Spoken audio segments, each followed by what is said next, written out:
장상학이 어떤 거냐 우리가 알고 가야 되는 건데 이게 그 옛날에는 해부를 할 수가 없었잖아요. 그 뭐 인체를 이렇게 발부하면 안 된다 이래서 시체를 훼손하지 않는 문화도 있었고 유교권에서는. 그리고 뭐 신체 발부 수지 부모라고 해 가지고 뭐 머리카락도 자르면 안 된다 이런 것도 있었고, 그리고 기계가 발달하지 않았죠. 과학적인 게 발달하지 않았기 때문에 혈액 검사도 없었고 뭐 이렇게 엑스레이도 없었고, 그런 시대에 사람들의 질병이 어디서 어떻게 났는지를 유추해야지 의사들이 치료를 하는데 그걸 할 수 있는 방법이 별로 없었다는 거죠. 그래서 만져보고 눌러보고 증상을 파악하고 어디가 어떻게 이상이 있겠다라고 예상을 하는 거죠. 예측. 근데 실제로 그런 것들이 굉장히 발달돼 있었기 때문에 이 의학이라고 하는 과거의 학문에서는 그런 증상들로 몸속의 이상을 파악하는 능력이 굉장히 뛰어났다는 거죠. 그게 바로 이제 장상학이에요. 장의 형태가 겉으로 드러나서 그것을 판단하는 학문이에요. 어, 그래서 이 음양오행 체질과 이 장상학이 어떻게 연결되느냐. 장에 뭔가 이상이 있으면 몸에서 어떤 변화가 나타나는데 그게 체질별로 자기가 약하고 강한 장부가 있잖아요. 그런 장부에서는 원래 허약한 증상이 나타날 수 있다는 거죠. 체질별로. 하지만 원래 강해야 되는 장기에서 약함과 같은 증상이 나타나면 이건 질병이다라고 예측할 수가 있는 거예요. 그래서 이게 정상적인 증상이냐 아니면 질병의 증상이냐를 우리가 판단하고 유추할 때, 저희가 의사가 아니잖아요. 근데 어떤 분을 만나서 제품을 이제 얘기를 하게 됐어요. 그런데 그 사람이 어떤 증상을 본인이 얘기하고 아니면 내가 봐도 그런 게 보여. 이게 질병인지 아닌지 우리가 명확하게 알고 있거나 아니면 그냥 체질적인 증상인지 문제가 있어서 나타나는 건지를 알 수 있다면 그분들한테 좀 더 도움을 줄 수 있잖아요. 그래서 그런 차원에서 인제 얘기를 해 드리려고 하는 거거든요. 음. 그래서 장상학이라는 게 황제내경 소문편에 보면 처음 나타나는데 인체 내 장부와 그에 상응하는 외부 기관이나 조직에서 생리적인 변화, 나타나는 현상, 징후를 통해서 장부의 생리 기능이나 혹은 명리 변화, 그러니까 생리라는 게 기능, 작동적인 기능을 얘기하는 거예요. 명리가 좋고 나쁨 같은 변화를 얘기하는 거거든요. 그 상호 관계를 연구하는 학문이에요. 내경에서는 뭐라고 표현했냐면 밖으로 응함을 보아서 그 내장의 변화를 안다. 라는 고 얘기를 했고, 그리고 태외로 표현되는 징후는 내장의 기능 변화를 객관적으로 반영하기 때문에 장부의 생리 및 병리 변화를 인식하는 근거가 되어서 이를 통해서 진단법이 발달하게 되었어요. 그래서 이 장상학이라고 하는 것이 이제 이런 근거로 발달을 하게 되었고, 과거 한의학에서는 혹은 이제 그 기술이 발달하기 전에 서양학에서도 이런 것들이 다 있었다는 거죠. 의사들이나 치료를 하는 사람들 입장에서는 이런 거를 예의주시하게 관찰하고 다른 사람의 변화를 보고 병명을 판단하고 이제 그 해당하는 처치법을 내리게 됐죠. 밑에 보면 이제 장이불사, 만이부실, 사이부장, 실이불명. 우리가 오장육부가 있다는 말을 많이 들었어요. 육장육부가 있는 거예요. 사실은 6개의 장과 6개의 부가 있는데 이 심포하고 삼초장, 심포장은 보이지가 않아요. 삼초장도 이건 기능적인 문제지 보이지가 않기 때문에 오장육부라고 하지만 우리가 이제 육장육부를 가지고 있는 거죠. 근데 여기서 장과 부라고 하는 것은 장은 심장, 간장, 뭐 폐장, 콩팥 이런 것처럼 우리가 생각하는 생명에 직접적으로 영향을 주는 큰 장기고요. 그다음에 부라고 하는 것이 위장, 소장, 대장, 방광 이런 것처럼 이렇게 지나가는, 소화가 되면서 음식물이 지나가는 관이나 아니면 소변이 배출되면서 지나가는 관이나 이런 부라고 하는 장기를 얘기를 해요. 그래서 우리가 중요한 장기와 그에 따르는 부합되는 장기가 있는데 이 두 개가 크게 오장육부로 나눠진 이유가 어 그 기능적인 특징과 의미가 좀 다르기 때문이거든요. 그래서 장이라고 하는 것은 불사하고 만이부실하다. 이 뒤에 설명할 거고, 사이부장, 또 시리불만 이것도 마찬가지로 부라고 하는 것은 실제로 어떤 기능이나 성상이 건강하려면 특징이 있다. 어떤 특징이 있나? 오장은요. 장이 불사 많이 부시라는 뜻이 저장하여 흘러보내지 않아 전기로 가득 차는 것이 정상이지만 유형의 실물로 가득 차지는 않는다. 이런 뜻이에요. 우리가 기화 반응을 통해서 새로운 물질을 생성하고 전기 및 영양분, 에너지 같은 걸 저장하는 장이 바로 오장인데 쉽게 생각해서 심장을 예를 들어 볼게요. 심장은 혈액을 이렇게 보내는 작용을 하죠. 그럼 혈액이 가득 차 있는 게 정상이죠. 정상이잖아요. 하지만 실제로는 4개의 방으로 되어 있고 그 안에 사람이 죽은 다음에 열어보면 혈액이 없어요. 비어 있죠. 그래서 가득 차 있지는 않아요. 가득 차 있어야 되는데 가득 차 있지 않아요. 그래서 그 기능을 이렇게 표현을 한 거고 간도 생각해 볼 거예요. 간도 가득 차 있잖아요. 그 소간 같은 거 먹어보셨죠? 사람의 간도 뭐 썰면 크게 다르지 않겠죠. 어쨌든 간 세포와 혈액으로 가득 차 있어요. 위장도 마찬가지고요. 콩팥도 마찬가지 혈액으로 가득 차 있죠. 하지만 실제는 혈액을 걸러주는 주머니잖아요. 그리고 폐장은 혈액으로 가득 차 있지 않고 공기로 가득 차 있어요. 그래서 뭔가 전기로 가득 차 있는 것이 정상이지만 실제로 그것이 작동을 다 했을 때는 열어보면 빈 주머니 같은 그런 느낌이 들어있는 거죠. 막 단단하지는 않은 그런 것들로 되어 있다라는 뜻이에요. 그래서 실제로 공기나 혹은 혈액으로 가득 차 있는 장기죠. 그리고 육부는 사이부장 실이불만이라고 표현을 했어요. 흘려보내기만 하고 저장하지 않으니 유형의 실물로 가득 차긴 하여도 전기로 충만하진 않다. 뭔 소리냐? 그럼 이렇게 죽은 사람을 만약에 개입을 했어요. 위장에 먹다만 소화된다만 음식물이 들어있겠죠. 소장도 마찬가지요. 대장도 마찬가지요. 방광도 소변이 고여있을 거고요. 쓸개에도 담즙이 있을 거예요. 그러니까 뭔가 가득 차 있긴 한데 이게 다 흐르는 구조로 되어 있고 저장하지는 않는다는 뜻이에요. 그래서 실제로 오장은요. 가득 차 있는 게 건강하고 정상인 거예요. 내가 살아있는 상태에서 얘기하는 거거든요. 그리고 만약에 육부는요. 어떻게 해야 건강하냐면 잘 비워야 돼. 원래 흘러 지나가는 자리라서 비어있는 시간에 쉬는 거거든요. 그 장기가. 근데 늘 가득 차 있으면 쉬질 못하잖아요. 그러면 전기가 가득 차지 못하는 기능이 좋아지질 않는 거야. 이거를 과거의 사람들은 이렇게 표현을 한 거예요. 그래서 우리가 기능을 하긴 하지만 3시간이 지나면 비워 있어야 돼요. 그 다음 소화 또 음식물이 들어오기 전까지. 그래야지 뭔가 흘려보내졌고 가득 차 있지 않아야지만 전기가 가득 채워진다. 전기로 충만하지 않기 때문에 이거는 실제로 가득 차긴 하여도 비어있는 것이 정상이다. 라고 생각하시면 돼요. 그래서 우리가 어떻게 잘 비울까, 어떻게 잘 채울까를 생각해야 되죠. 우리가 그 대변, 소변이 잘 나가면 잘 비워지는 거잖아요.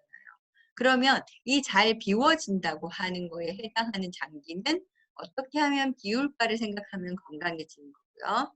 오장은 채워져야 건강하다 그랬잖아요. 그럼 이걸 어떻게 해서 채울까를 생각해야지 건강해지는 거예요. 이제 간부터 차근차근 짚어볼 거예요. 오장의 첫 번째 목에 해당하는 간이에요. 이 간은 어, 간장, 간 뭐 이렇게 다 얘기를 하죠. 간이 저린다, 어, 간이 붙었다, 쓸개에 붙었다 뭐 이런 말들을 많이 하잖아요. 그만큼 이제 그 장기에 해당하는 그런 속담이 되게 많아요. 우리나라 문화권에서는. 그래서 간은 인체의 화학 공장이고요. 해부학적으로 보면 각종 물질의 대사작용을 해요. 5,000가지가 넘는 화학 공정을 가지고 있다 그래요. 독성 물질을 해독해서 생존하는 데 필수적인 장기고요. 좌우엽으로 나뉘어져 있어요. 지금 그림에 보시면 큰 게 우엽이에요. 작은 게 좌엽이거든요. 그래서 오른쪽으로 크게 치우쳐 있고요. 쓸개도 오른쪽 간에 붙어 있어요. 사이에 쏙 들어가 있죠. 그래서 갈비뼈 아래쪽에 이제 횡격막 아래쪽에 존재를 하는데 탄수화물을 분해 저장하고 단백질 지방을 합성하거나 저장하고 전환하고 호르몬의 농도를 조절하고 각종 약물을 간에서 분해해서 배설하죠. 그래서 이런 여러 가지 기능들을 갖고 있기 때문에 간이 망가지면 화학적인 공정이 일어나지 않아서 혈액도 안 만들어지고 지혈도 안 되고 면역력도 떨어지고 뭐 이런 여러 가지 문제가 생기다가 결국은 사망하게 돼요. 그래서 소화작용을 하는데 간이라고 하는 그 장기를 무조건 거쳐서 혈액이 온몸을 돌게끔 되어 있어요. 우리가 음식을 먹으면 그게 약이 됐던 독이 됐던 밥이 됐든 일단은 장기에서 그러니까 소장, 위장, 소장, 대장에서 간 문맥을 타고 간으로 가요. 일단. 그래서 거기에서 각종 화학작용을 통해서 변환될 건 다 변환되고 전환되고 난 다음에 그리고 혈액을 돌게끔 돼 있거든요. 그래서 간이 문제가 생기면 소화가 안 될 수밖에 없고요. 소화된 것들이 에너지화 되지도 않고요. 그리고 적절하게 배분되지도 않아요. 여기 보면 이제 녹색 그 사각형 안에 녹색이라고 되어 있고 간에 좋아지게 하는 것은 녹색을 띄어요. 그리고 눈과 목이에요. 목, 눈목자 얘기하는 게 아니고 눈 따로, 목 따로, 고관절, 우리가 그 골반에 붙어가지고 대퇴부, 허벅지가 연결되어 있는 부분의 관절이 고관절이에요. 그 다음에 근육, 모든 근육, 이런 것들을 주관해요. 간이 주로 주관하는 장기가 그렇고요. 신맛은 간을 보이게 해요. 그래서 이런 것들이 이제 알고 있으면 되고, 우리가 간주소설, 그러니까 한의학적으로는 간의 기능을 뭐라고 표현하냐면, 동의보감 같은 데서는 간주소설이라고 얘기를 해요. 그래서 간은 주로 소설작용을 한다. 즉 발설하고 주관하는 발설, 소통하고 발설을 주관한다는 뜻이에요. 어떤 것들? 기와 혈과 진행의 소통과 발설을 주관해요. 그래서 기도 소통하고 발설하는데 간이 필요하고 왜냐면 근육이 움직여야지 뭔가 기도 나타나잖아요.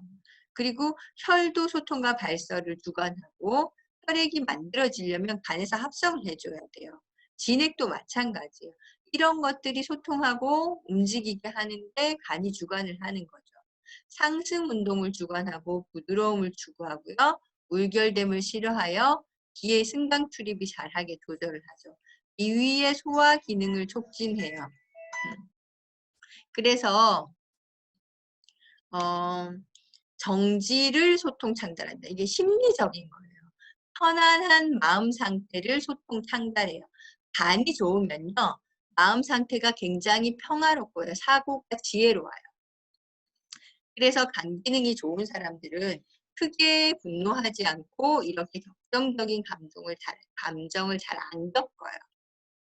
부드러운 게 기본 그 성질이기 때문에 그래서 울결되고 맺히고 이렇게 어딘가 부딪히고 하는 걸 싫어하게 되죠. 근데 간이 나빠지잖아요.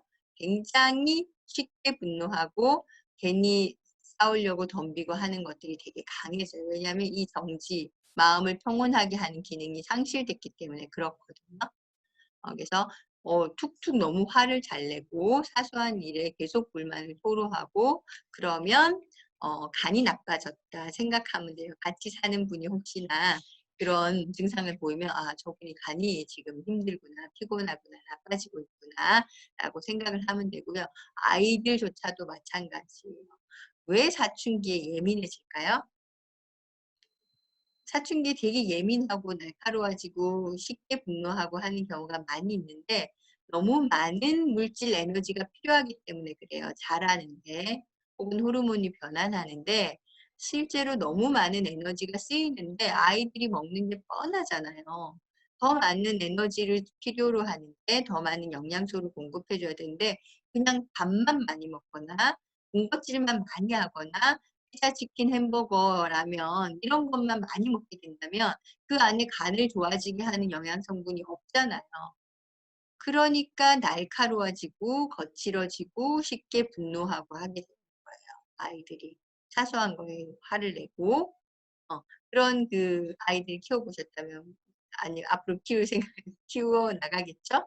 그래서 아직 아이가 어리다면 정말 간에 좋은 영양소로 아이들을 충분히 채우잖아요. 그러면 덜 화내요. 사춘기를 굉장히 무난하게 넘어갈 수가 있어요. 그리고 이제 간장혈. 간은 혈을 저장한다는 뜻이죠. 혈을 저장해서 휴식 시에는 간으로, 활동 시에는 필요한 곳에 공급하는 조절 기능이 있죠. 휴식할 때는 간에 가서 충분히 뭔가 화학 반응을 일으키게 하고 혈액을 만들게 하는 거고요. 활동할 때는 근육에 피를 보내줘서 움직일 수 있게 해주는 것이 간의 역할이라는 거예요. 그리고 간의 기운은요. 눈과 아까 목이라고 했죠. 목, 손톱, 근육 같은 것들에 나타나요. 그래서 눈에 이상, 눈이 침침하다, 손톱이 자꾸 갈라지거나 얇아진다, 벗겨진다, 이런 것도 다 간이 약해지는 거고요. 근육이 자꾸 빠진다, 살이 빠진다, 힘이 없어진다, 근육에. 이런 것들도 간이 허약해지는 증상으로 생각하면 돼요. 그래서 간이 허약한 사람은 근육이 좀처럼 형성되지도 않고요. 근육에 힘이 잘 생기지도 않아요. 간이 좋아지면 당연히 반대로 근육이 형성되고 근육이 힘이 생기겠죠. 그리고 분노를 표출하는 감정도 간이 주관하는 거기 때문에 간이 좋으면 표출을 잘 안 하고 혼자 평온을 유지하려고 하는 성향이 강해지고, 약해지면 분노를 쉽게 표출하고 아주 강하게 표출하고. 그래서 간에 이상이 생기면 그 증상이 어떻다? 간기가 울결돼서 맺혀 있으면요. 유방하고 옆구리가 찌르듯이 아파. 이 옆에 라인이에요. 옆구리. 특히 오른쪽 갈비뼈 아래쪽. 이 더 통증을 강하게 느끼는 경우가 많아요. 왜냐하면 오른쪽 간이 크다 그랬잖아요. 거기가 이제 울결이 생기니까 딱딱해지고 지방간이 생기고 하니까 오른쪽 유방하고 옆구리가 찌르듯이 아파요. 아랫배 복부에 더부룩하고 불쾌한 통증인 창통이라고 하거든요. 이런 것이 나타난다. 그런 거죠. 그래서 최근에도 저한테 온 고객 중에 이 오른쪽 갈비뼈 아래쪽이 굉장히 답답하면서 더부룩하고 불쾌한 통증이 있는데 옆으로 잘 돌아눕기도 힘든데 병원에 가서는 아무 이상이 없다라는 판정을 계속 받고 본인은 힘들고 뭐 이런 분들이 왔었어요. 이렇게 사실은 간이 울결이 있을 때는 자주 있는 증상이거든요. 근데 대장이 부풀면서 횡격막을 누르고 간을 누르고 하다 보면서 나타나는 증상이거나 아니면 간 자체가 굳어져서 내려와서 문제가 생기거나 횡격막 염증이 생기거나 대장에 염증이 생기거나 다 비슷한 이런 상통이 나타날 수 있는데, 근본적인 것은 간이 제대로 부드럽게 작용을 하지 않고 맺혀 있다는 거예요. 그래서 초기 지방간일 때도 이런 증상이 나타나는 경우가 많아요. 수기가 막혀 배뇨 기능 장애가 생겨 수종이나 혹은 복수가 생긴다. 왜 우리가 간 이상하다 그러면 복수가 생기는 거를 되게 두려워하잖아요. 정말 거의 말기에 가서나 복수가 차는 경우가 많은데 간의 이상 초기에도 복수가 생기는 경우가 있어요. 난 왜 이렇게 배가 나왔을까? 난 왜 이렇게 배만 살이 찔까? 이렇게 생각하시는 연세가 드신 지 꽤 마르신 분들이 있거든요. 내장 비만 있는 분들 중에. 근데 그게 다 살은 아니더라고요. 제가 이제 만져보고 치료를 해보면 일종의 수종, 배뇨가 잘 안 되고 간 기능이 떨어지면서 이렇게 물이 고여서 복수처럼 그렇게 돼 있는 경우들을 종종 봤어요. 그런 분들은 잠깐 만져서 순환만 시켜도요, 배가 쑥 꺼져요. 살이면 그렇게 갑자기 안 꺼지잖아요. 이게 수종이나 복수기 때문에 그 물이 움직이면서 꺼지는 거예요. 그래서 그런 일들이 일어나는 경우가 비일비재하다. 간 기능이 떨어지면 물을 돌리는 기운이 약해져서 결국은 배뇨 기능 장애가 생겨서 결국은 내보내지지 않고 소변으로 물이 안 빠져나가고 배에 물이 고이거나 악세포 사이에 물이 고여 있는 거죠. 이렇게 되면요. 뭔가 연동 운동도 잘 안 되고 하기 때문에 그 다음에 쓸개도 담즙을 제대로 분비를 못하기 때문에 식욕감 때 복부팽만, 황달, 설사, 트림 같은 증상이 생겨요. 그래서 내가 배가 더부룩하고 식욕이 통 없고 얼굴이 자꾸 노리끼리해지거나 손바닥이 노리끼리해지고 설사가 잦고 계속 뭔가 먹으면 허트림이 계속 올라온다고 하면 간의 수기운, 간이 수분을 조절하는 기운이 망가졌구나라고 생각하시면 돼요. 그리고 간의 기능에 이제 간주소설, 뭔가 기나 혈을 덤부신 진액을 소통시키는 작용이라고 했잖아요. 발설시키고 이것이 지나치면 간이 위로 역행해서 머리가 터질 듯이 아프고요. 눈이 빨갛게 충혈되고요. 흉협, 이 갈비뼈가 더부룩하고요. 가슴이 답답하고 초조하고 쉽게 화를 내요. 이게 사람이요, 아프지 않으면 나름 평온해요. 컨디션이 너무 좋은데 그냥 계속 화를 내는 사람 별로 없거든요. 보통은 어딘가 불편하니까 쉽게 짜증이 나거나 화를 내는 경우가 많아요. 그래서 그런 느낌이 없도록 우리가 어 이렇게 소통을 좀 시켜줘야 되는 거죠. 간주 소설이 지났습니다. 그러니까 너무 많이 간이 항진돼도 간에서 작용하는, 간에서 계속 뭔가 내보내는 기능이 너무 항진돼 있어도요, 그 기운이 역행해 버리는 거예요. 그럼 머리가 터질 듯이 아프고요. 눈도 빨개지고 눈도 쉬어요. 햇빛을 보면 눈이 되게 쉬어요. 그리고 가슴이 더부룩하고 이런 증상이 나타날 수 있는 거죠. 막혀도 문제, 너무 지나쳐도 문제예요. 그게 둘 다 어떤 이상이 생기는 증상이거든요. 그리고 간 기운이 역행할 때 소열이나 각혈을 하게 되면 혼수 상태가 되는 기거리가 됩니다. 간은 이렇게 위로 올라가는 작용을 많이 한다 그랬잖아요. 근데 이게 자꾸 잘못돼서 역으로 흐른다든지 아니면 간에 인제 경락이 지나가는 경로가 있는데 어딘가 막혀 가지고 다시 거꾸로 간다든지 이렇게 하게 되면 토혈, 혈액을 토하는 거죠. 각혈, 기침하면서 뱉어내는 건데 어 이렇게 되는 경우가 많이 있고요. 주로 인제 간경화 환자들이 그 식도에서 이렇게 혈관이 터지면서 식도, 기관지 이런 쪽에서 혈관이 터지면서 피를 토하는 경우가 많아요. 이게 바로 이런 간 기운이 역행하거나 기골에 이른 상태가 되는 건데 이렇게 되면 기절해요, 혼수 상태. 그리고 나중에는 인제 신장에 이상이 생겨서 간신 혼수 상태라는 정도에 이르기도 하거든요. 그래서 기절을 하게 돼요. 그래서 완전 심각하게 이 사람이 진짜 생명이 왔다 갔다 할 수 있는 상태가 아니어도요, 간이 너무 지나치게 역행을 하면 혼수 상태가 되는 경우가 있어요. 너무 화가 난다든가 너무 진짜 뭐 분노할 만한 일이 생긴다든가 피가 거꾸로 솟는다고 얘기를 하죠.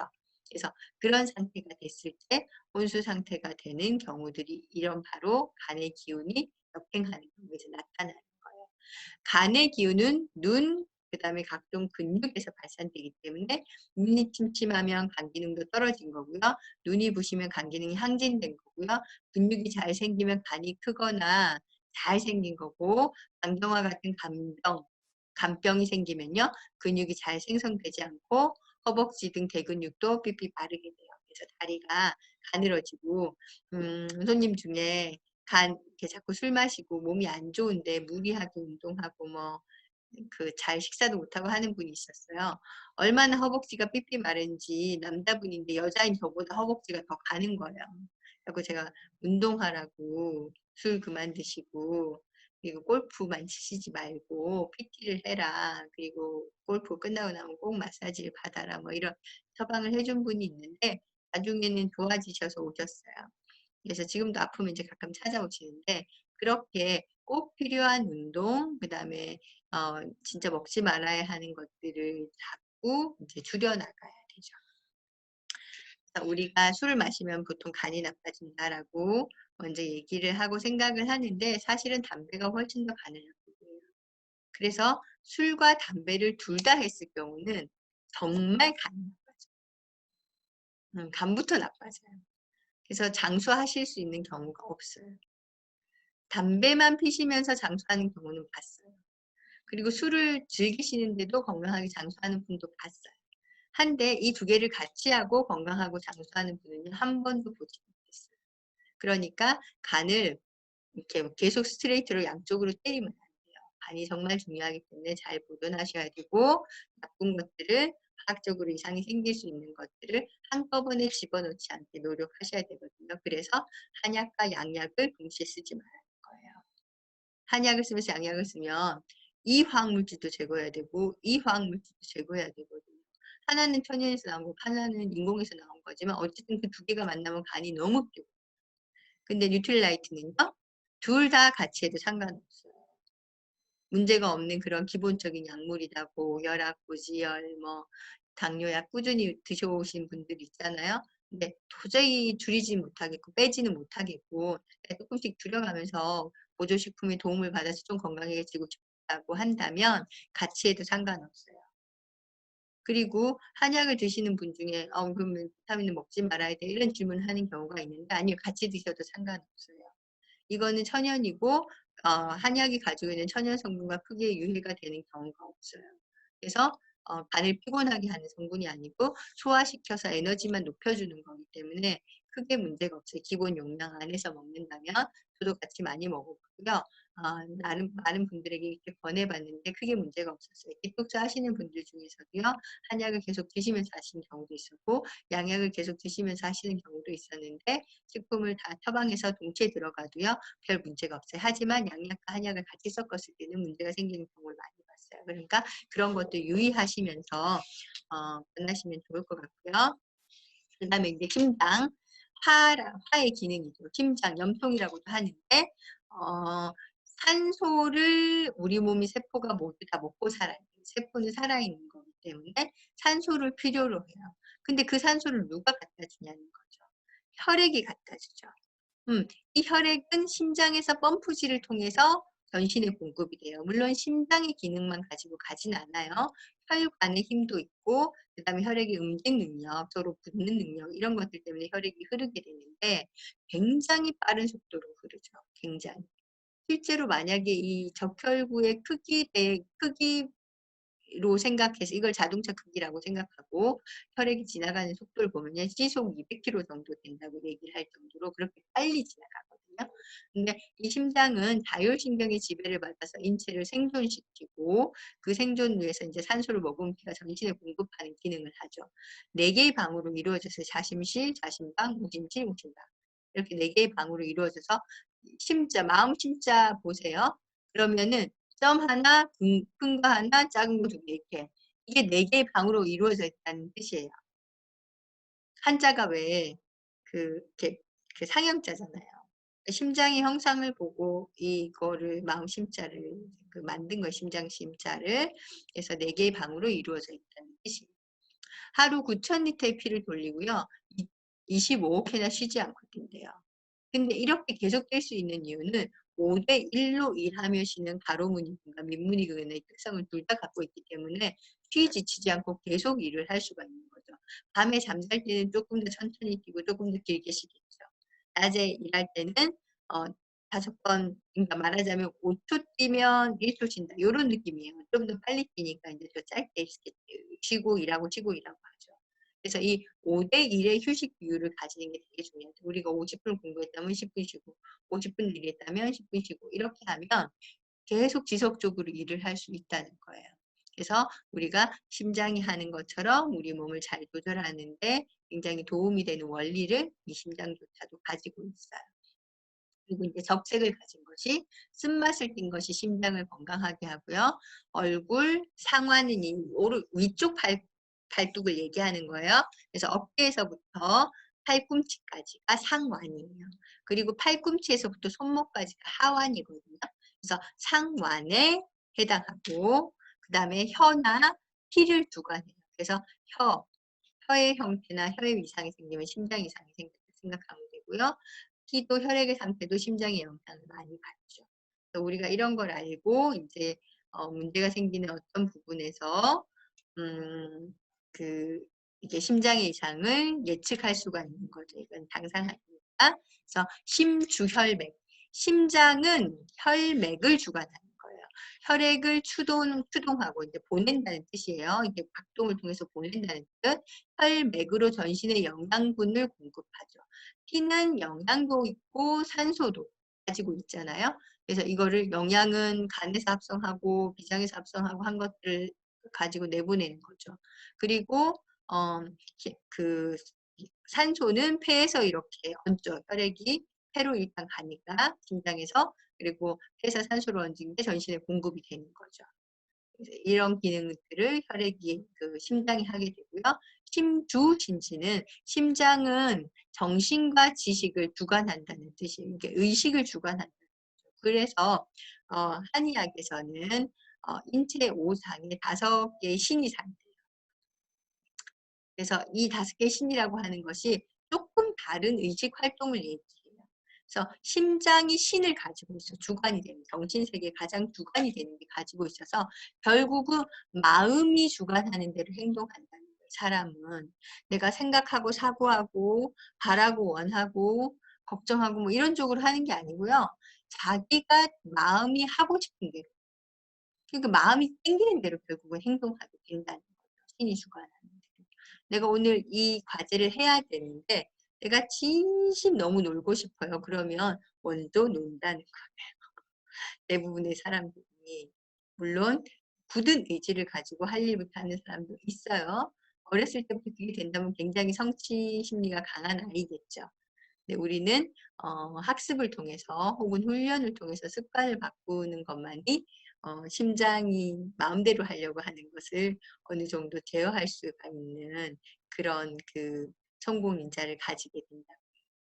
그래서 정신과 의식을 주관하는 마음을 단단하게 하는 것이 정말 중요하다. 심장은 땀과 맥과 얼굴, 혀에서 증상이 나타나요.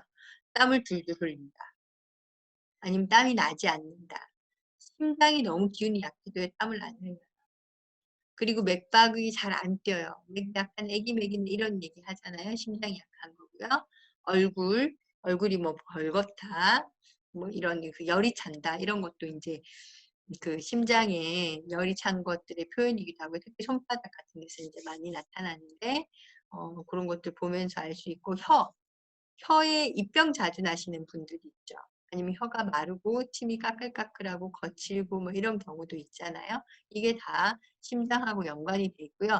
혀로만 문진하는 방법도 있어요. 설진이라고 하는데 그런 것들 통해서 이상 증상을 발견하는 경우도 많이 있어요.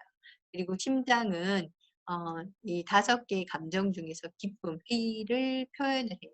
그래서 심장이 좋은 사람은 기쁨을 잘 표현하고요. 심장이 나쁜 사람은 기쁜 걸 잘 표현을 못해요. 그래서 계속 기뻐하는 걸 찾는 경우가 많죠. 그래서 기본적으로 화기운이 강한 사람은 자기가 늘 신나 있는 감정에 보통 젖어 있는 경우가 많아서요. 나서는 거 좋아하고 관심 받는 거 좋아하고 얘기하는 거 좋아하고 사람 좋아해요. 근데 심장 기운이 약한 사람은요. 반대로 가는 경우들이 있죠. 잘 안 나서려고 하고 말도 앞에 안 꾸미고 자기를 드러내려고 하지 않고 이런 성향들이 강해져요. 근데 선천적으로 화기운이 매우 약한 사람 중에서는요. 더 자기를 이 부족한 화기운을 채우기 위해서 아주 그 적극적으로 행동하거나 사교적으로 행동하는 사람들이 있어요. 그래서 그 개그맨들, 코미디 하시는 분들 보면 화에 반대되는 수형이나 금형을 가지고 있는데 아주 적극적이고 정말 잘 놀고 잘 웃고 하는 분들이 있어요. 자기가 부족한 기운을 그런 재미있는 일들을 통해서 채우려고 하는 성향이 강해지기 때문에 반대의 이런 행동들을 하는 경우도 있어요. 기본적으로 화형인 사람들이 심장 기능이 좋고 기쁨을 잘 표현한다. 심장에 이상이 생기면요. 어떤 증상이 나타나냐. 이렇게 좋은 것도 나쁜 것도 지나치면 병이 된다고 했잖아요. 심기가 충만하잖아요. 그러면 정신과 의지 같은 것들이 분명하고요. 정신이 맑고 사물에 대한 반응이 투명해요. 그래서 초롱초롱하고 빠릿빠릿하게 되는 거죠. 사람이. 이게 바로 심기가 충만한 거고요. 심양이 부족하면요. 심장에 운동하는 기운을 얘기를 하거든요. 심양기운이라고 하는 것이 양은 움직임을 활동성을 얘기한다고 했으니까 심양이 부족하면 심신이 불안하여 가슴이 두근거리고 잘 놀라고 잠을 이루지 못해요. 깜짝깜짝 잘 놀라고요. 작은 소리에도 번쩍대고요. 깊은 잠을 자질 못해요.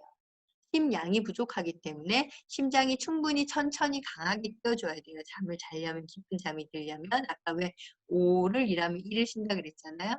근데 잠을 자는 동안에 맥박수가 반 이하로 떨어지기 때문에 호흡수도 그렇고 훨씬 더 크고 천천히 뛰어야 되는데 이게 잘 안 되는 거예요. 그러면 잠을 잘 수가 없어요. 깊은 잠이 들질 않아요.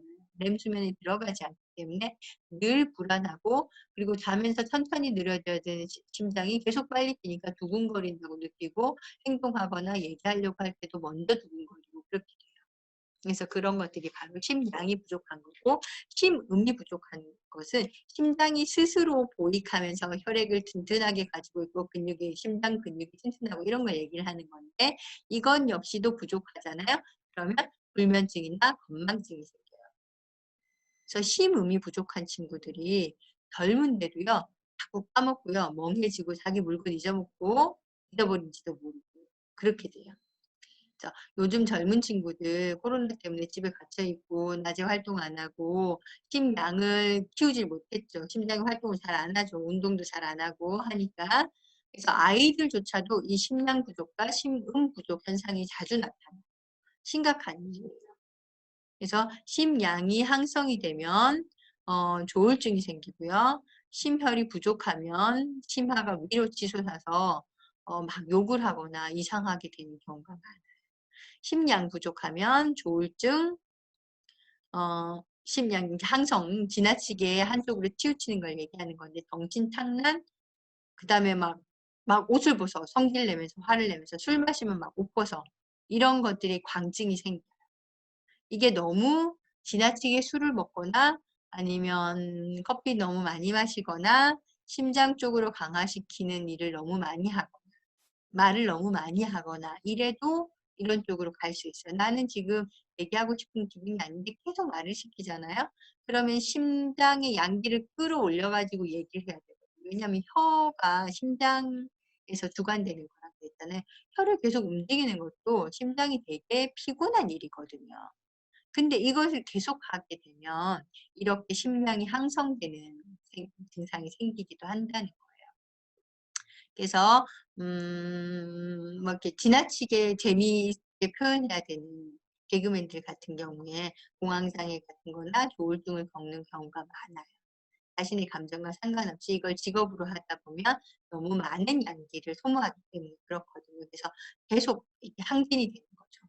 그래서 과부하가 걸리고 나중엔 제어가 안 되고 계속 이렇게 치솟아 버리는 거예요. 연예인들 중에 이런 분들 많이 있다. 그리고 요즘은 젊은 사람들 중에도 이런 사람이 너무 많다. 심양기를 채우거나 심음을 채울 수 있는 활동을 너무 안 하다 보니까 나타나는 현상이에요. 쓴맛, 빨간색 이런 걸 먹어야 된다 그랬는데, 쓴맛의 빨간색, 쓴맛이거나 빨간색 이런 것들을 몸에 좋은 걸로 먹는 게 아니고 몸에 나쁜 걸로 먹는 경우가 많아서 그래요. 그리고 심혈이 부족하면 혀가 허해져요. 단백질. 혀가 이렇게 빨개야 되는데 빨갛지가 않고요. 허해져요. 저도 이렇게 요즘 피곤하니까 혀 색깔이 점점 연해지더라고요. 컨디션이 좋으면 혀가 아주 빨갛게 윤기가 나고요. 컨디션이 나빠서 혈액이 부족해지면 혀가 허해져요. 하얗게 백태 끼는 거랑은 좀 다른 현상이에요. 백태는 간이 나빠질 때 생기는 건데 그게 아니고 혈액 전체의 색깔이 좀 밝아져요. 희끄무리해지는 거죠. 피가 빠진 것 같은 그런 느낌이 띠게 되고, 그렇게 되면 심장의 기운이 부족하기 때문에 화가 나요. 그래서 이렇게 문득문득 화를 잘 치솟으면서 자기 기운을 이렇게 위로 솟구치려고 하는 경향이 많아요. 그래서 심혈이 부족할 때요. 아침에 잘 시비를 걸어요. 자기가 너무 피곤한데 못 일어나겠고 일어나긴 해야 되고 하면요. 주변 사람들한테 시비를 걸어서요. 싸움을 붙여서 자기의 화를 끌어올려요. 그래서 그 기운으로 겨우 움직이는 거예요. 근데 이런 부부들이요. 종종 있어요. 아침마다 전쟁을 치르고 나간다는 거야. 가족들끼리도 아이들이 아침마다 짜증을 내고 화를 내고 결국은 큰 소리가 오가야지 일어나서 학교를 가는 애들이 있거든요. 심혈이 부족한 거예요. 그래서 자기를 억지로 그렇게 만드는 거예요. 그래서 혹시나 우리 애가 이런다면 진짜 심혈이 부족한 게 아닌가 생각해 보시고요. 우리 남편이나 아내가 그런다면 이런 것도 생각해 봐요. 심음허. 심장의 음기가 허하잖아요. 그러면 혀가 붉어지고 심하면 갈라지거나 문드러져요. 심장 자체가 혈액을 많이 뽀금해야 되는데 심장이 피가 부족하면 왜 이렇게 단백색을 띠기도 한다고 그랬잖아요. 근데 음기, 스스로를 저장하는 기운이 약해지잖아요. 그러면 혀가 빨갛게 충혈돼요. 심하면 짝짝 갈라져. 음식을 먹기도 힘들 만큼 혀가 따갑고 아파요. 어떤 분들이 이런 증상이 되게 많냐면요. 큰 수술을 받아서 혈액이 많이 빠져나가요. 그래서 출혈이 심하게 있었던 분들, 큰 수술을 통해서 출혈이 일어났던 분들, 심장이 작동을 잘 안 했던 분들이 이런 증상이 생기는 경우가 많고, 심장 이상이 있을 때 그런 증상이 초기에 나타나는 경우가 많아요. 심장 수술이 올 만큼 이제 큰 심각한 질병으로 가고 있기 전에 요렇게 되는 경우들이 종종 있죠. 그리고 인제 심울혈, 심장에 안 좋은 혈액이 쌓이는 거예요. 울기, 고여 있는 혈액이 있을 때는요. 혀가 암자색으로 바뀌어요. 그래서 보라색으로 혀가 바뀌어. 그리고 어혈이나 반점이 혀에 멍든 것처럼 얼룩한 반점이 나타나기도 하고요. 그렇게 되면 혀가 점점 굳어서 발음이 잘 안 되고 말이 안 되는 경우도 있어요. 그래서 일부 한의원 같은 데서는 인제 금지 녹액이라고 해 가지고 혀를 이렇게 뒤집어서 이 아래를 사혈하는 경우가 있어요. 이게 뭐 너무 보라색으로 바뀌어 있으면 심우열이 있다고 해서 혀 밑에 혈관을 찔러서 혈액을 빼는데 그렇게 하면 좋아지는 경우들이 종종 있어요. 그래서 이 안에 나쁜 피가 고여 있는데 그게 잘 움직이질 않으니까 출혈을 사혈을 통해서 일부러 움직여 줘요. 그런 치료법도 있다는 거 알고 계시면 되고요. 심장의 이상 증상은 이렇게 나타납니다. 그 비장, 지라라고도 하죠. 그래서 토의 기운을 관장하는데 토의 기운이 인제 그 비위를 보익하면서 기운을 둥기에 모으는 기능이잖아요. 이 비장이 췌장이나 이런 것들이 다 토에 해당하는데 한의학에서는요 비장과 췌장을 하나로 봐요. 근데 우리 그 서양의학에서는 지라하고 이자를 다르게 보죠. 그러니까 비장하고 췌장을 다르게 보는데 한의학에서는 묶어 가지고 그냥 비장이라고 얘기를 해요. 기능이 살짝 다르긴 한데 그래서 비장은 인제 보면 희한하게 생겼죠. 뭐 신발 신은 종아리 같은 느낌으로 있는데 옆에 인제 그 C자형으로 좌측에 보이는 것은 저거는 이제 십이지장이에요. 그리고 거기에서 연결돼 가지고 쭉 길게 가다가 오른쪽에 붙어 있는 거 보이죠? 그래서 쭉 연결되게 가는 게 인제 이거는 췌장이에요, 췌장. 그 생선 가시처럼 쭉 있는 부분 해부 앞 그림 보면 쭉 있는 부분이 저게 췌장이고요. 끝에 인제 신발처럼 달려 있는 것이 비장이에요. 그러니까 인제 한의학에서는 하나의 장기로 보는 거예요. 각각의 기능이 다르고 다른 혈관으로 연결돼 있는데도 불구하고 서로 상호작용을 하긴 해요. 왜냐하면 비장에서 만들어진 소화효소의 원료가 결국은 소장으로 가고 림파액을 서로 주고받고 하기 때문에 음 그래서 비장은 위의 뒤쪽에 자리하고 좌측으로 치우쳐 있어요. 그리고 한 150 그램 정도 되고요. 폐하일 때는 이 비장에서요 적혈구, 백혈구, 림프구를 다 만들어요. 하지만 어른이 되면서 이 혈액을 만드는 기능은 점점 사라지고요. 적혈구를 파괴하는 기능을 해요. 그래서 쓰레기 처리반 같은 거예요. 오래 묵은 적혈구를 파괴해서 필요한 헤모글로빈 그다음에 철분 이런 것들을 흡수하고 남기고 나머지 불필요한 것들을 버리게 하는 작용을 하죠. 그다음에 림파구를 만드는 작용을 하고요. 피를 저장하고 내보내는 순환 조절 기능을 해요. 어 우리가 혈액이 실제로 사람 몸에 그렇게 많은 양이 있질 않아요. 몇 리터 되지 않거든요.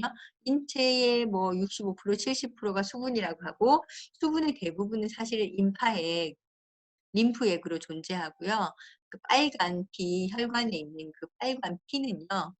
우리 몸을 이렇게 도는데 실제로 간에 저장된 피가 3분의 1, 비장에 저장된 피가 3분의 1, 심장하고 혈관을 도는 피가 3분의 1 정도로 생각하면 될 정도로 저장을 많이 하고 있어요. 근데 뭐 이렇게 저장을 많이 특히 간이 굳어지면 비장이 굳거든요. 그래서 간경화가 일어나면 비장 비대가 간에서 저장해야 되는 피까지 비장에서 저장하니까 비장이 부풀어 오르는 거예요. 그리고 그 기능을 대신해야 되는 것들도 있고 그리고 심장 비대가 일어나는 경우도 많죠. 간이 제대로 작동을 못하면 심장이 점점 커지면서 혈액을 더 많이 이렇게 조절하려고 하는 기능을 띠게 되기도 하고 그래서 신체 장기는 서로 연결이 돼 있는데 이 비장은 어 황제내경에서는 뭐라고 그 기능을 얘기하냐면 기주운화 그래서 비장은 운화, 움직이고 운송시키거나 화학 반응을 일으키는 화하게 하는 작용을 주관한다는 거예요. 그래서 음식물의 소화와 흡수, 영양 물질을 이동하는 데 주로 쓰이죠. 그래서 소화, 혹은 물질 이동. 우리가 비장에 제일 좋은 뉴트릴라이트가 뭐예요? 이런 질문을 하면 이스트비예요. 이스트비가 각종 소화를 도와주고 에너지 합성이나 이런 것들에 도움을 주는 그런 효소거든요. 그래서 비장을 좋아지게 하고 비장의 기능을 훨씬 더 잘하게 하죠. 근데 이스트비의 화학적인 기능을 생각하면, 효소의 화학적인 기능을 생각하면 간에도 되게 도움이 돼요. 그래서 이스트비를 쭉 그 성분 분석을 하거나 이제 효능을 읽어보면 이거 간에 먹어야 되는 거야? 아니면 비장에 먹어야 되는 거야? 이런 의문점이 들죠. 둘 다 해당하니까. 물론 둘 다 해당해요.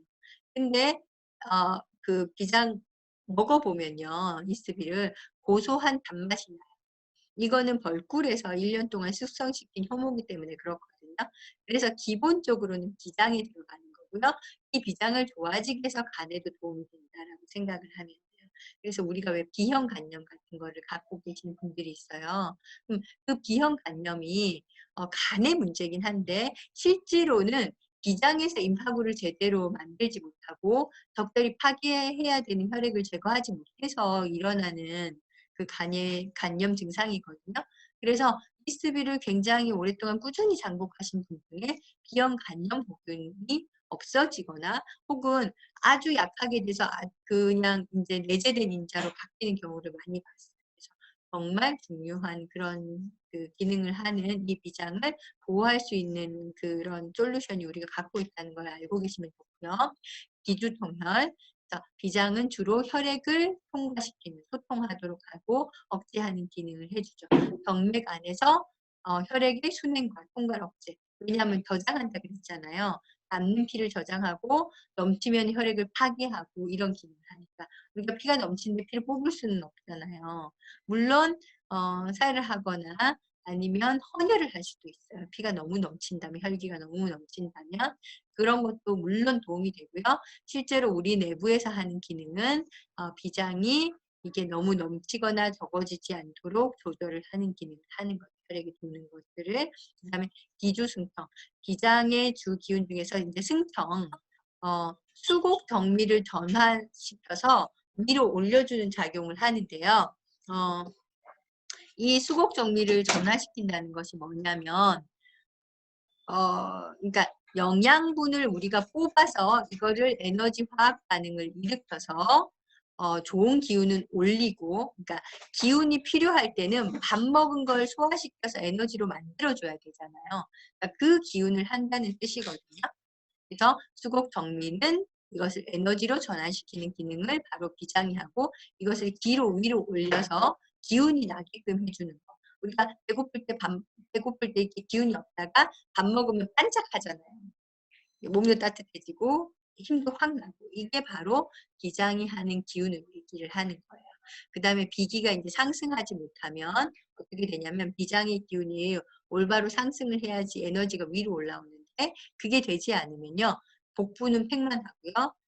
음식은 맛이 없고요. 식욕부진이 생기고 먹으면 약간 구역감이 오거나 구토 증상이 생기거나 아니면 바로 화장실을 가거나 머리가 어지럽거나 눈이 흔들리거나 심장, 심계, 이거는 심장이 두근두근 거리거나 그다음에 손발이 무력하거나 담이 결리는 증상이 생기거나 가래가 자꾸 생기거나 부종 등이 나타나요. 그래서 비기가 상승하지 못하기 때문에 계속 소화생 허트름 나오고 음식이 맛이 없고 입맛이 돌지 않고 그러니까 에너지가 기운이 없잖아요. 그러니까 일어나려고 하면 머리도 어지럽고 눈도 어지럽고 심장도 두근두근하고 가슴도 뻐근한 것 같고 이런 증상이 생기면 비장의 기운이 떨어졌다라고 생각을 하면 돼요. 그리고 이제 군침이 돌거나 기육, 입술 등에서 증상이 나타나죠. 군침이 마르기도 하고요. 너무 지나치게 돌아서 질질 흐르기도 하고요. 아이들 같은 경우에 침 줄줄 흘리는 애들 있죠.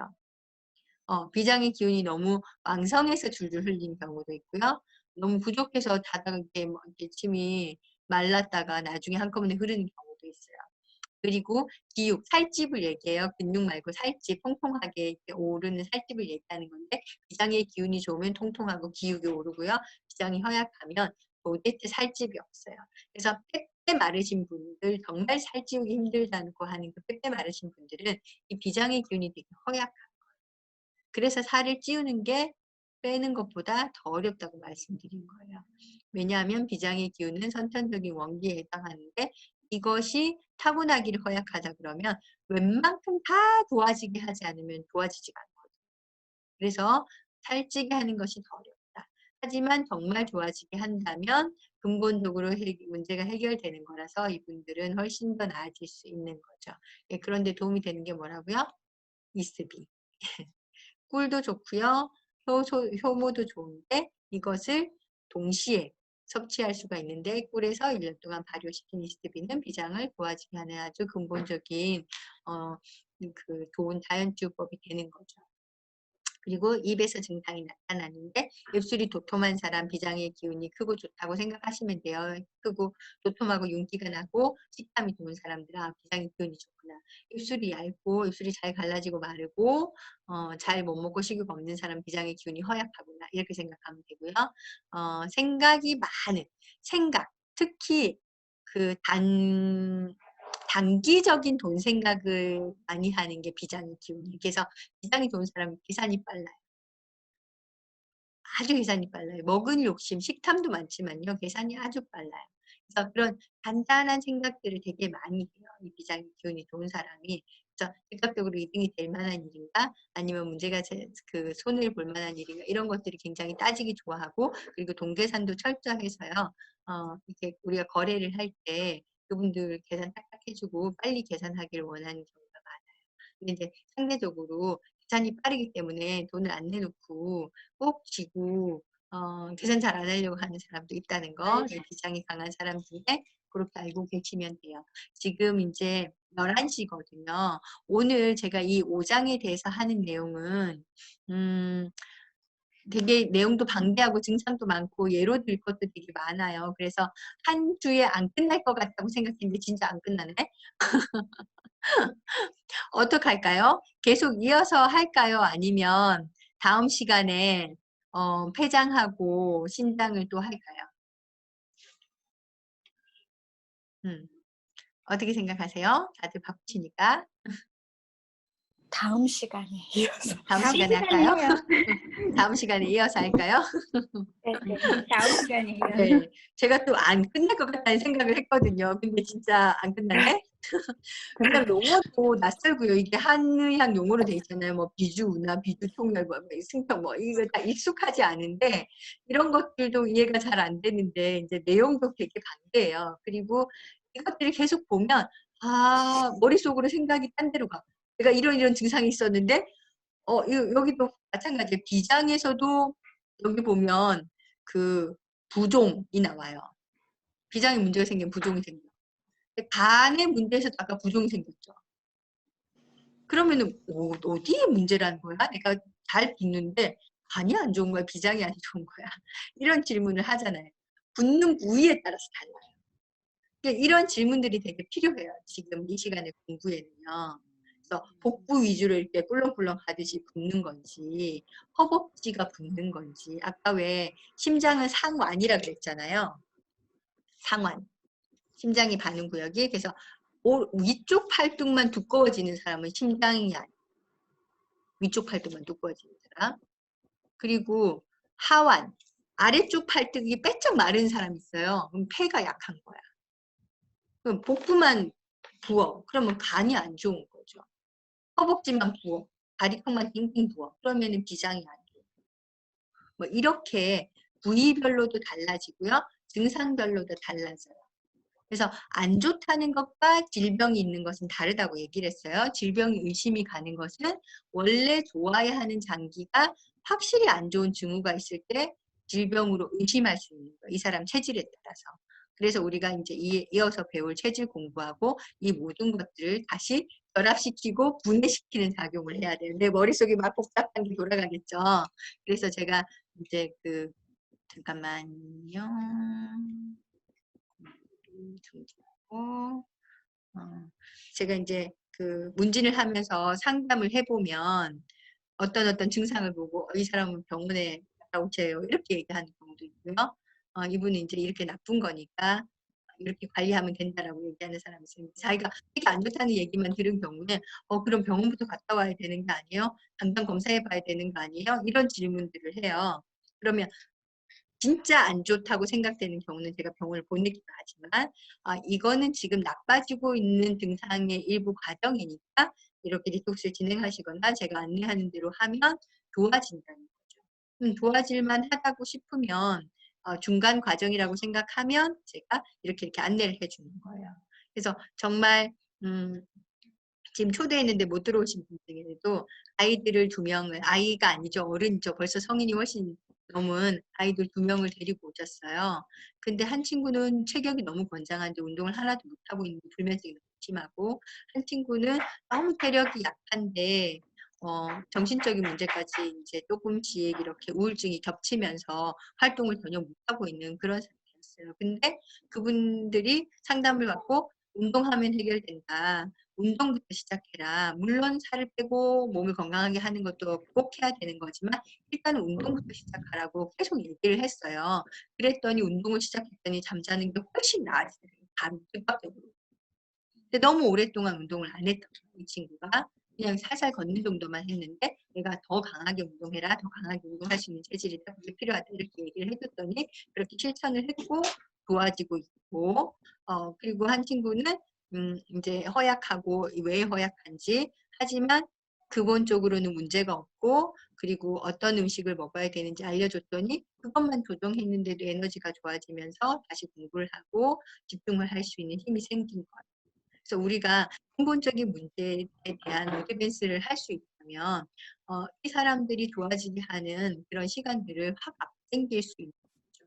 그리고 스스로 관리하는 능력도 키워줄 수 있고 그래서 장부에 대한 이해 그리고 체질에 대한 이해 그리고 이 두 가지가 결합이 됐을 때 내 몸을 진단할 수도 있고 내 가족의 증상을 진단할 수도 있는 거죠.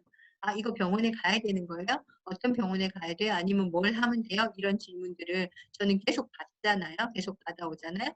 그래서 거기에 대하여 이제 계속 처방을 해주는 게 바로 이런 다 장상학의 개념과 원리에서 해드리는 거거든요. 그래서 여러분들도 좀 이렇게 복잡하고 정신없긴 하지만 배우면서 한두 가지 어떤 기능과 팁만 알아도요.